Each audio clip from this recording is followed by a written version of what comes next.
सभी को नमस्कार। अभी सुबह से जो वक्ता रहे, जावड़ेकर साहब रहे और गोपाल जी रहे, सबने जो बात कही और सर्कुलर इकोनॉमी की, क्योंकि हम बात कर रहे हैं, एक चक्रीय अर्थव्यवस्था की हम बात कर रहे हैं, उस संबंध में पीपीटी आप ऑन कर दीजिएगा तो वहाँ से बात शुरू करते हैं। 4 साल पहले हितेश जी से चर्चा हुई कि ये जो मसले हैं, सतत विकास के मसले हैं, टिकाऊ विकास के मसले हैं, इनमें जल सबसे अहम मसला है और इस पर कैसे हम लोग काम कर सकते हैं, क्योंकि जन आंदोलन के बूते ही बहुत सारे बदलाव होते हैं। ये हम सबका अनुभव हमेशा से रहा है और उस प्रक्रिया में जल आंदोलन की जो ज़रूरत है वो लगातार हम सबको महसूस हो रही थी।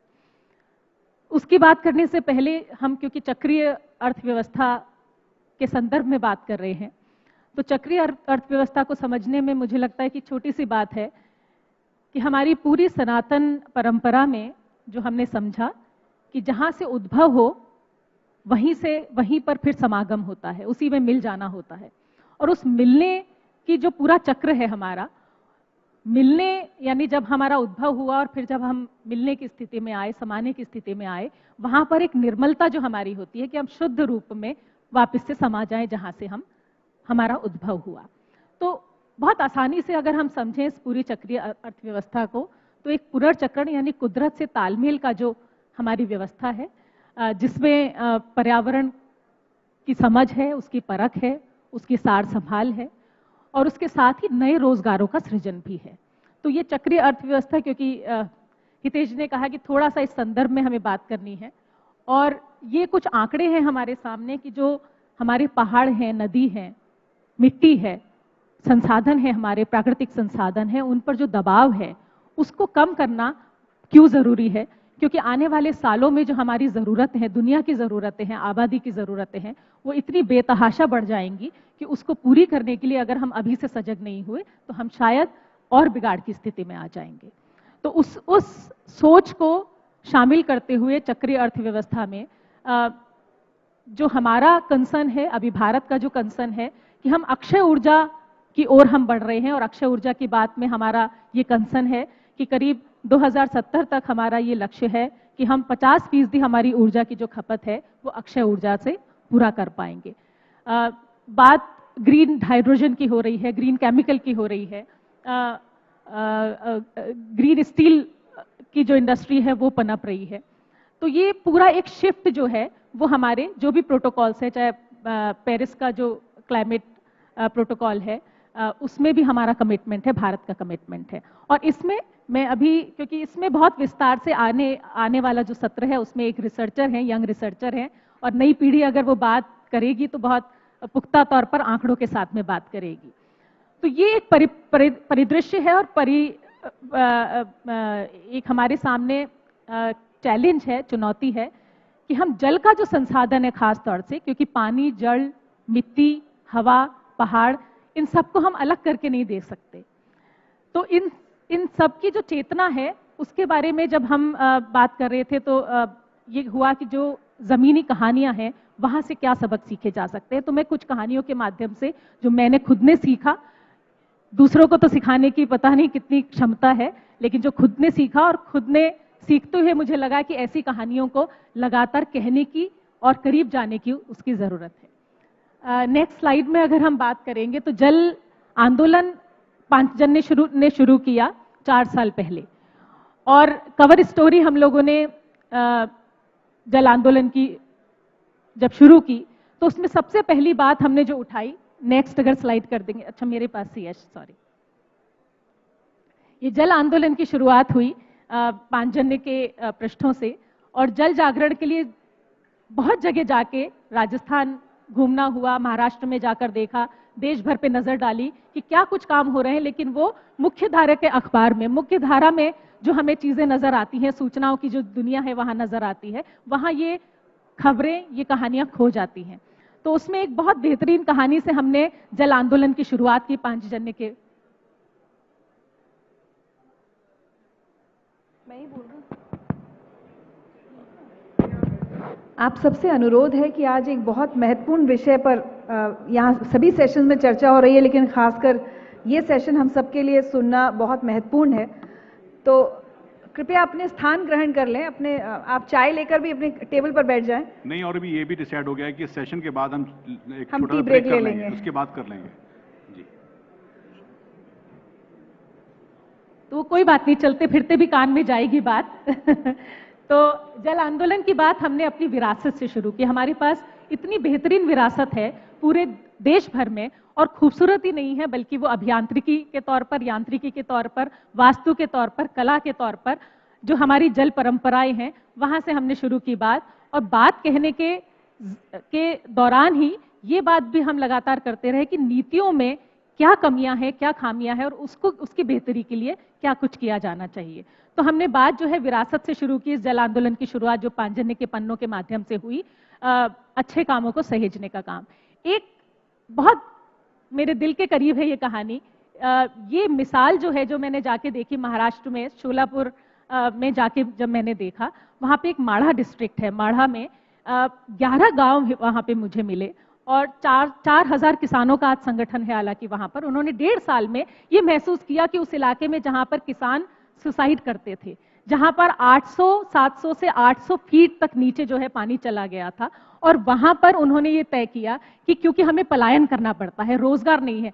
जब हम सर्कुलर इकोनॉमी की बात करते हैं तो सबसे महत्वपूर्ण पक्ष उसमें ये है कि न केवल संसाधनों की बचत, बल्कि जो हमारा खर्चा बेवजह है, कुदरत की बिगाड़ में हमारी भी जो खर्चा हो रहा है, उसकी भी हम कैसे संभाल करें। तो जब महाराष्ट्र की ये जो कहानी है, 2 कहानियां हैं। इस 2 कहानी क्योंकि ये रिलेटेड है इसलिए मैंने एक ही पन्ने पर डाली हैं। और इस कहानी में सबसे खूबसूरत बात यह है कि वहां के किसानों ने ये तय किया कि ये जो पानी है, इस पानी का मसला अगर हम नहीं सुलझाएंगे तो न हमारी पीढ़ी तो बर्बाद हुई, आने वाली पीढ़ी को कैसे हम जवाब देंगे।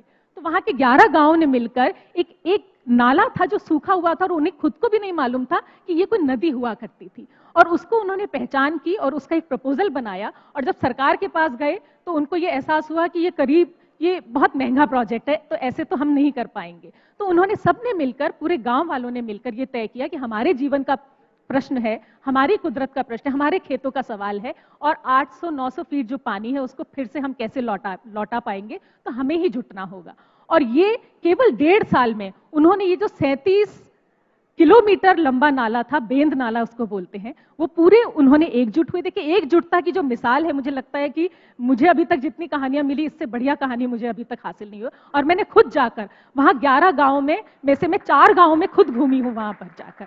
और वहां जब मैंने लोगों से बात की तो उनके आंखों में जो मैंने पानी देखा, वो जो बदलाव का जो पानी था उनकी आंखों में। और देखिए, जब हम सर्कुलर इकोनॉमी की बात कर रहे हैं तो पूरे चक्र को पूरा करने की बात करें, तो ये कहानी जो है उस लिहाज से बहुत खूबसूरत है कि मैंने एक महिला से बात की, जब हम गोपाल जी कुछ बात कर रहे थे कि इस पूरी प्रकृति की व्यवस्था में जो जिसको महिलाओं की जो भागीदारी है, वो कहीं पीछे इतनी गहराई से काम कर रही होती है, आपको पर्दे पर नजर नहीं आएंगी।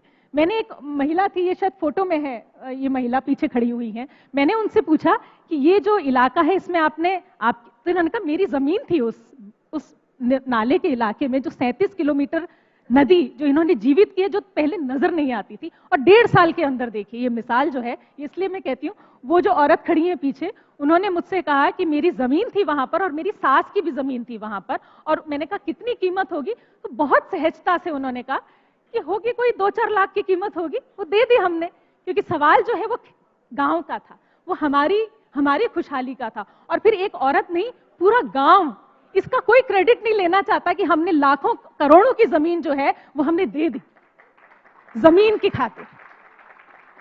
इसके आगे की कहानी, इस कहानी में ये है कि ये जो पूरे 11 गांव हैं, 4,000 किसानों का आज संगठन है, और जो सरकार की एक बहुत एम्बिशियस योजना है, फार्मर्स प्रोड्यूसर्स ऑर्गेनाइजेशन, FPO बनाने की जो एक परिकल्पना है, उस परिकल्पना को इस पूरे गांव ने साकार किया। आज वहां पर एक बहुत ही वर्ल्ड स्टैंडर्ड, मैं खुद देख के आई, मैंने उनसे पूछा कि ये कहां से आपने इसकी समझ ली, तो उन्होंने कहा सब गूगल पे है आजकल।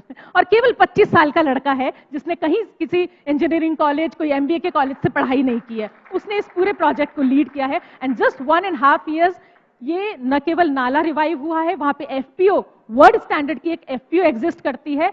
और आप मानेंगे नहीं इस बात को, मुझे भी यकीन नहीं हुआ था कि जो 800 फीट पानी था वो आज कितने फीट है, 10-12 फीट पानी, 10-12 फीट पे पानी है। किसानों की आमदनी कितनी बड़ी होगी, हम दुगनी करने की बात कर रहे हैं। मेरे पास ऑन रिकॉर्ड है, मैंने रिकॉर्डिंग की उन लोगों की। मैंने पूछा, मुझे भी यकीन नहीं हो रहा था, तो मैंने पूछा कितनी, नहीं मैम डबल कहाँ, हमारी तो 5-6 गुना तो बढ़ गई है हमारी आमदनी। देखिए ये मिसाल है हमारे सामने जीती जागती। और इसके पीछे जो व्यक्ति है, ये मैंने इससे पहले जो कहानी की थी, ये नाना पाटेकर साहब, इनको मैं 4 साल से कोशिश कर रही थी बात करने की। ये कभी जब मेरी बात हुई उनसे, मैंने कहा नाना साहब मैंने आपके काम के बारे में सुना है, तो उन्होंने बहुत सहजता से जवाब दिया, मैं अपने काम के बारे में क्या बोलूं, तुम्हें जानना है तो आओ और देखो। और ये महाराष्ट्र में जो नाम फाउंडेशन के बूते जो काम कर रहे हैं, कभी अपने मुंह से नहीं कहेंगे वो, मैंने जाकर देखा 400 नदियों का रिवाइवल, 400 नदियां जीवित हो गई हैं महाराष्ट्र में इन लोगों की बदौलत। Remarkable work. ये एक और कहानी पांचजन्य में हमने छापी, बहुत ही खूबसूरत कहानी है। जब हम सर्कुलर इकोनॉमी की क्योंकि बात कर रहे हैं, उस संदर्भ में बात कर रहे हैं, तो कुम्हारों का एक पूरा, क्योंकि वो परंपरा है घड़े बनाना, मटकी बनाना और पानी को सहेजना। तो ये जो एक आईआईटी में एक प्रयोग हुआ और मुझे इसके बारे में कहीं से मालूम हुआ, और तब मैंने जाकर देखा आईआईटी में, मैंने देखा जाकर वहां पर आईआईटी जोधपुर में, तो ये जो घड़े बनाने की परंपरा है, इसी में तकनीक का थोड़ा सा दखल, कि जब हम इस्तेमाल तो करते हैं तो नेचुरल वाटर फिल्टर्स हम बना सकते हैं क्या, और ये जो नेचुरल वाटर फिल्टर्स हैं, आज इसका एक्सपोर्ट हो रहा है। आज मैं इसके घर जाके आई, जोधपुर में एक छोटी सी जगह रहता है ये कुम्हार, इस कुम्हार की आजीविका, इसका स्टैंडर्ड, और ये जो पानी हमें इस फिल्टर से मिलता है, ये किस स्टैंडर्ड का है, जिस स्टैंडर्ड को WHO उसको प्रमाणित करता है, ये इस स्टैंडर्ड का पानी। तो हमारी परंपरा भी जीवित है, हमारे विज्ञान भी जीवित है, और हमारी जो आजीविका है वो भी जीवित है, और प्रकृति भी सभी है सहेजी हुई। ऐसे बहुत खूबसूरत कहानियां हमें, और कर्टसी टू पांचजन्य, हितेश जी की बदौलत और पांचजन्य की बदौलत में ये सब काम खोज पाई और आप सब लोगों से कह पाई। ऐसी ही एक कहानी देखिए, यहाँ पर हम कभी बहुत शायद तवज्जो नहीं दे पाते हैं इस बात को। ये कांधल साहब हैं, पृथ्वी कांधल साहब हैं, अभी 80 की उम्र को पार कर गए हैं, और ये अमेरिका के ऑबर्न यूनिवर्सिटी में वो व्यक्ति हैं जिनके की पेटेंट पर दुनिया भर की सड़कें बनती हैं। कांधल फार्मूला जो है पेटेंटेड फार्मूला है, पूरी कैलिफोर्निया की सड़कें इनके पेटेंट पर बनी हुई हैं। ये भारत में आए कि अब मैंने हो गया, मुझे भारत को देना है और पेटेंट का नहीं इस्तेमाल करना है, ले लीजिए सब मुझसे।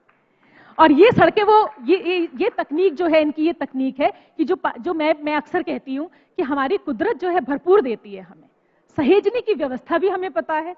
तो अगर हम खेतों का पानी खेतों में, छत का पानी घर में, और सड़क का पानी जमीन में सहेज लें, तो मेरे ख्याल में काम हमारा काफी ठीक हो जाएगा। तो ये जो तकनीक है, ये इन्होंने मुझे प्रयोग जहां पर किया वहां ले जाके मुझे दिखाया इन्होंने कि शिप्रा, मैंने यहाँ पर पार्किंग लॉट पर एक प्रयोग किया, और वो सड़क है जिसको कि प्रयोग, मतलब उनका तो टेस्टेड एंड ट्राइड है मेथड, लेकिन हमारे यहाँ अधिकारियों को प्रूफ चाहिए होता है कि हमें बना के दिखाओ। सारी दुनिया में वो 80 साल प्रूव कर चुके हैं, लेकिन हमारे यहाँ के फिर प्रूव करना पड़ता है उन्हें।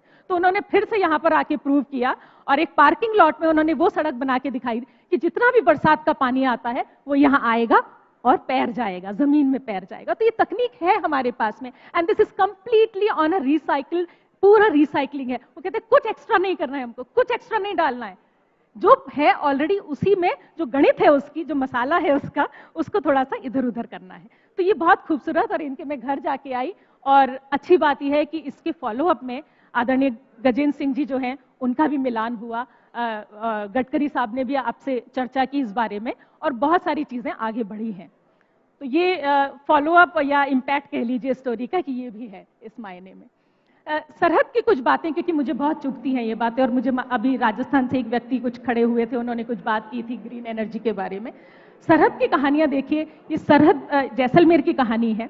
यहाँ आज अकेला ऐसा जगह है जहां पर आज साझी खेती के जो प्रयोग हैं, कि एक खेत नहीं है, 10 लोग हैं जिनका कि खेत एक ही जगह में होता है, क्योंकि पानी की कीमत इन लोगों से ज्यादा कौन जानेगा।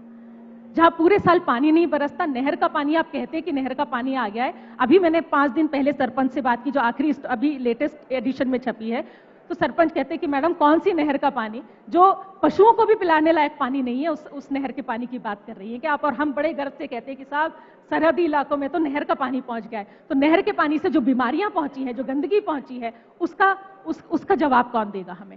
सरहदी इलाकों में ये कहानी हमने कवर की कि जो हमारी परंपरा के जीते जागते टेस्टिमनी है हमारे सामने। और सरहद के इलाकों में थोड़ी सी बात, क्योंकि मैं अक्सर जब बात करती हूँ तो बहुत सारे लोग कहते हैं मुझे कि आप तो बहुत बड़े बड़े लोगों को जानती हैं, तो मैं कहती हूँ मैं तो बहुत छोटी हूँ, लेकिन हाँ मेरे साथ के जो लोग हैं वो बहुत बड़े हैं। तो वो अक्सर कहते हैं कि हमारी बात बड़े लोगों तक जरूर पहुंचाना आप। तो ये जो तस्वीर है हितेश जी, खास तौर से आपके लिए, ये 300-400 फैमिलीज जो हैं जैसलमेर में रहती हैं, जो सरहदी इलाकों में रहती हैं। मैं मेरे बोलते हुए भी मुझे अभी मेरे रोंगटे खड़े हो जाएंगे। जब मैं इसके घर गई, पानी नहीं, बिजली नहीं, और इस आदमी ने सिर्फ इतना कहा कि क्योंकि मजदूरी करके कमाते हैं, ये 300-400 फैमिलीज है जो पाकिस्तान से आए हुए विस्थापित लोग हैं, इनके पास कमाई के साधन नहीं है। घर के सामने से बिजली का खंभा जाता है, लेकिन चोरी नहीं करना आता, इसलिए बिजली नहीं लेते वहां से। घर के सामने लगी हुई थी डीपी, उसने कहा चोरी नहीं कर सकता, अंदर कृष्ण जी की पूजा करता हूं, चोरी कैसे कर सकता हूं। और पानी के लिए कम से कम 3 से 4 हजार रुपए के टैंकर से पानी पीने का मिलता है इन लोगों। जिस व्यक्ति की दिहाड़ी 50-100 रुपए है, वो पानी के लिए आज वहां पर तरसता है, और हमारे पास कोई इसका सोच नहीं है, कोई बहस नहीं है इस मुद्दे पर, अनफॉर्चुनेटली। ओरण और गोचर, क्योंकि सबसे अहम जो हमारे पास में एक सुप्रीम कोर्ट का फैसला आया था 2011 में कि ओरण और गोचर जो है, क्योंकि हमारी जो रूरल इकोनॉमी है उसमें सबसे बड़ा योगदान किसका है? पशुधन का। और उस पशुधन को कि जिसके बूते हमारी पूरी रूरल इकोनॉमी चलती है, उसके खाने के इंतजाम में कितना खर्चा होता है पालक का? कम से कम 50 से 60% जो खर्चा होता है उसका, वो उसके चारे के लिए होता है। जो चारा जमीन ने उपजा के दिया है आपको, जो चारा हमें प्रकृति दे रही है, लेकिन हमने गोचर की जमीनें खत्म कर दी, हमने ओरण खत्म कर दिए, क्योंकि ओरण गोचर की एक पूरी व्यवस्था थी हमारी, पूरा एक ताना बाना था।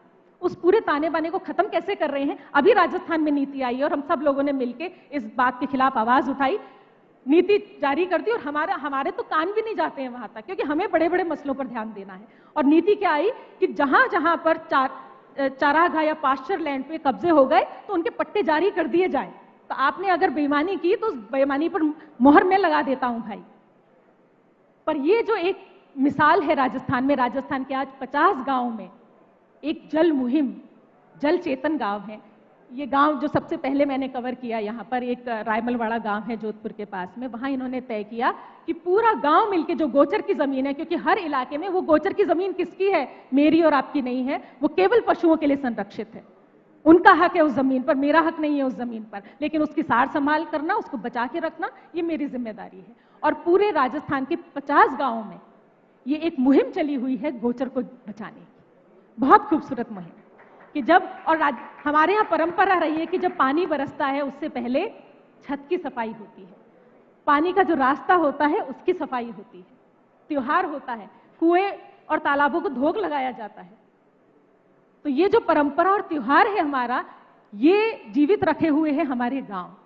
तो इन गांव की जो कहानियां हैं, और मैं 3-4 गांव खुद घूम के आई हूं, और अभी और आगे लगातार वहां पर जारी है कि वो देसी बीज भी उगा रहे हैं, देसी घास भी उगा रहे हैं, और इतनी फिक्र है उन लोगों को कि जब आप जाके देखेंगे तो कितने लोगों ने इस बात की परवाह करनी शुरू की है कि इस पे जो एनक्रोचमेंट हो रहे हैं उसको कैसे हटाया जाए। सांभर झील, इसी के साथ हमने पांचजन्य के माध्यम से बहुत सारे पॉलिटिकल इशू देखे कि ये प्योरली इकोनॉमी से रिलेटेड इशू है।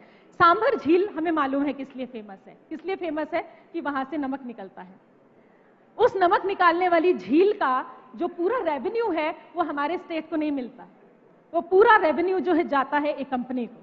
लेकिन वहां के जो लोग जिस जमीन में रहते हैं, जहां पर पानी कुदरत ने दिया है, नमक कुदरत ने दिया है, वो नमक नहीं निकाल सकते, वो गैर कानूनी है। वो अगर पानी में से नमक निकाल ले तो उन पर मुकदमे होते हैं। आज पता नहीं कितने सैकड़ों लोगों पर मुकदमे हुए हुए वहां पर वो कौन सा, ये करार कब हुआ था? ये आजादी, जब आजाद हुए हम तो एक करार हो गया, अंग्रेजों ने जाते जाते छोड़ दिया कि भाई अब आप तय कर लो। तो ये करार है जो 90 साल की लीज दे दी हमने आपको बनाने की। और ये मसला अभी तक क्योंकि हमारी इकोनॉमी में कंट्रीब्यूट करता है, हमारी इकोलॉजी में कंट्रीब्यूट करता है, लेकिन ये मसले आज तक नहीं उठाए गए थे जो पांचजन्य के माध्यम से उठाए गए। ये गोचर और इतनी खूबसूरत कहानियां हैं, मुझे बार बार कहने का मन होता है कि इन कहानियों को जितना कहा जाए उतना कम है। इतने खूबसूरत लोग हैं, इतना खूबसूरत सोच है। जिस सोच की आप बात कर रहे हैं ना, बदलाव की, ये एग्जिस्ट करती है। उनको कोई प्रशिक्षण देने की जरूरत नहीं है, उनको कोई ट्रेनिंग की जरूरत नहीं है, उनको किसी हॉल में जाके बैठने की जरूरत नहीं। उन्हें पता है कि इस धरती ही है जो मुझे जिंदा रखेगी, यहीं से मुझे पानी मिलेगा, यहीं से मेरे खेत उपजेंगे। तो ये जो कहानियां हैं, चरागाह की सेवा में ट्रैक्टर, पूरे गांव में ट्रैक्टर की एक खूबसूरत, देखिए ट्रैक्टर जमा हुए हैं केवल घास उगाने के लिए, गोचर में घास उगाने के लिए। बहुत खूबसूरत कहानियां, ये कहने का मौका मिला। इसी के साथ मुझे लगता है कि ये एक बहुत अच्छी परंपरा शुरू हुई है नीतियों के माध्यम से, कि जब हम पंचायतों में जल समितियां बन रही हैं, और उसमें भी ये तय किया जा रहा है कि जो जल समितियां बन रही हैं उसमें, क्योंकि पानी की स्थिति नीचे जाना, उसके साथ ही दूषित होना, बहुत सारे मसले हैं हमारे यहाँ। तो ये जो कहानियां हैं, मैंने सरपंचों से जाके बात की, और ये एक सरपंच थे हमारे कल्याण सिंह जी, अब नहीं रहे, मौजूद नहीं है। तो मैंने इनसे पूछा कि आप कैसे आप समझाते हो लोगों को, कि कैसे?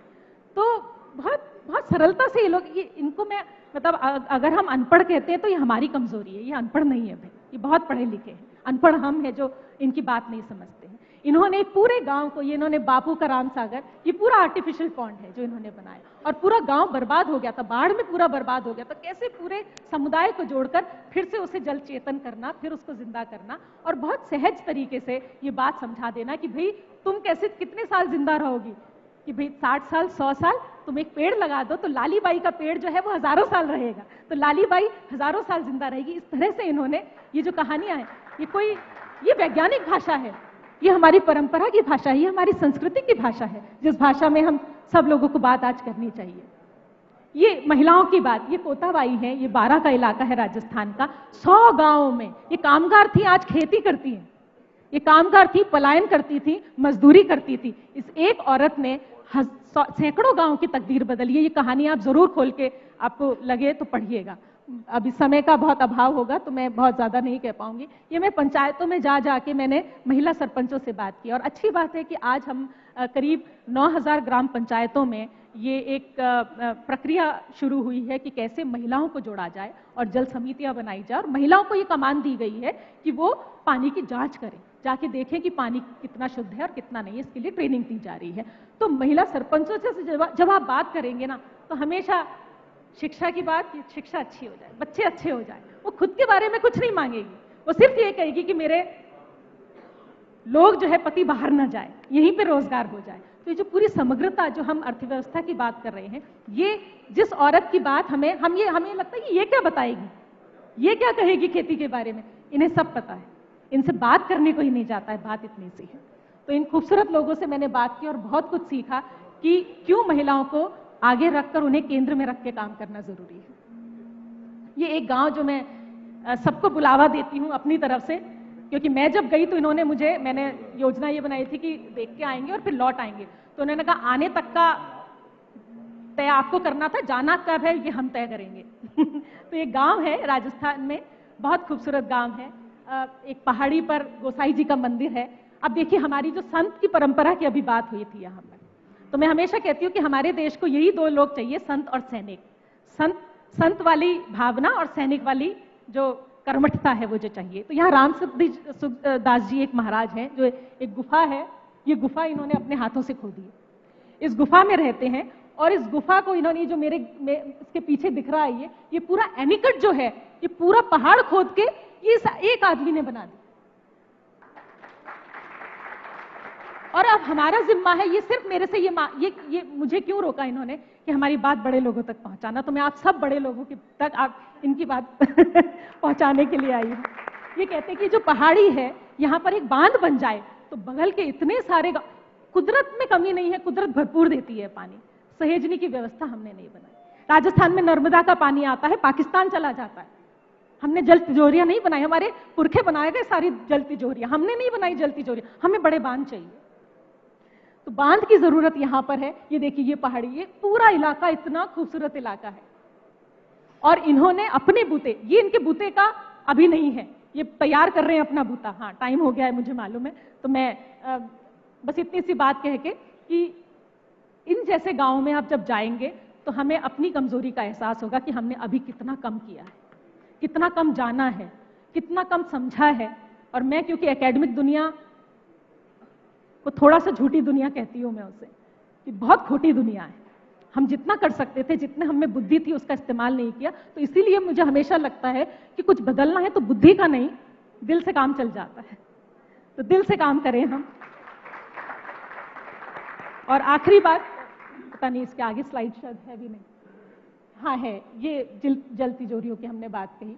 ये गांव है, देखिए ये जो गांव है इतना खूबसूरत कि अब पर्यटन करने जाएं, यहाँ जाइए, यहाँ देख के आइए। गोसाई जी का मंदिर है, तालाब है, और इन्होंने अपने बूते, ये गांव जो है इसकी कहानी हमने अमृत उत्सव मनाता गांव, ये गांव के जो युवा हैं ये मिलकर पूरे गांव में आप देखिए गोचर बना दिए, ओरण को जिंदा कर दिया, तालाब जिंदा कर दिए, नर्सरी लगा दी, गौशाला बना दी। क्या नहीं किया इन्होंने, बस एक वो बांध उनके बूते का नहीं है जिसकी अर्जी लेकर मैं आपके पास में आई हूं, इनकी अर्जी लेकर।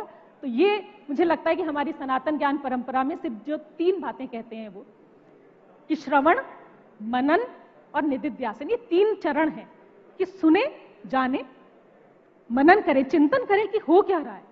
और फिर तीसरा जो पार्ट है ना, वो सबसे अहम है, जो जहां गड़बड़ कर जाते हैं हम। ज्ञान तो बहुत है हम सब लोगों के पास अपनाएंगे कैसे? तो तीसरा जो चरण है वो है निदिध्यासन। Nididhyasana means assimilation of whatever thoughts, whatever fundamental thoughts are there, we have to assimilate in our lives. क्योंकि जब तक जीवन में नहीं उतारेंगे तब तक ये बदलाव जो है वो हमें नजर नहीं आएगा। तो इस बदलाव का साक्षी बनने के लिए पांजन्य ने जो मुझे मौका दिया, उसका मैं जितना शुक्रिया कहूँ उतना कम है। और आगे की कहानी, क्योंकि नए बच्चों की बात है, तो मैंने राजस्थान में कुछ युवाओं को जल संवाददाता के रूप में भी तैयार किया है 1.5 साल में। अभी उनसे मिलके आई हूँ मैं, और कोशिश की है कि उनको जल चेतन गांव है हमारे, और पानीदार समाज है हमारा, परंपराएं हैं हमारी, तो उसमें हमारा युवा पीढ़ी भी आगे बढ़कर हिस्सा ले। तो इसी क्रम में साक्षी हैं हमारे साथ में, टेरी में काम करती हैं, रिसर्चर हैं और सर्कुलर इकोनॉमी पर काम कर रही हैं। तो वो अपनी तैयारी के साथ में आई हैं, और वो आंकड़ों के साथ में जो उनकी समझ है, क्योंकि इस प्रक्रिया में वो खुद भी सीख रही हैं और आपके साथ साझा करने के लिए भी उनके पास बहुत अच्छी तैयारी है। तो मैं साक्षी को आमंत्रित करती हूँ अपनी ही बात आगे बढ़ाने के लिए। बहुत शुक्रिया।